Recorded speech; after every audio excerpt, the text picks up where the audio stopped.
going to use in this course to work with Hadoop is the Cloudera Hadoop Sample Virtual Machine. There are a couple considerations here. In order to work with this, you need to look at your operating system and get the appropriate virtualization software. Sometimes the virtualization software costs money, sometimes it's free. I'll be using a Windows machine with VirtualBox. I've already downloaded the VirtualBox software in preparation for setting up my VM. The next thing is I'm going to get the Hadoop virtual machine from Cloudera for Windows for VirtualBox. And I'll show you what that looks like or where you get it from in just a second. That machine will include Cloudera tools and samples. It's a developer edition. What I'll be working with is the enterprise edition, but for development.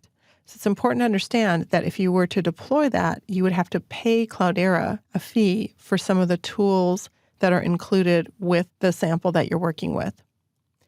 And then in a later movie, I'll be showing you how to install additional developer tools that I find useful to work with.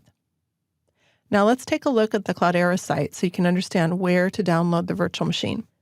Here I am in the Cloudera site, and I'm going to be working with their Quick Start VM.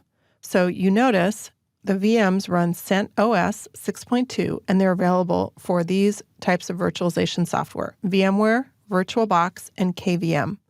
You'll also notice that all of these VMs require a 64-bit host OS. Now, if I click on the version dropdown, I do have access to older versions, and these map to older versions of the Hadoop binaries.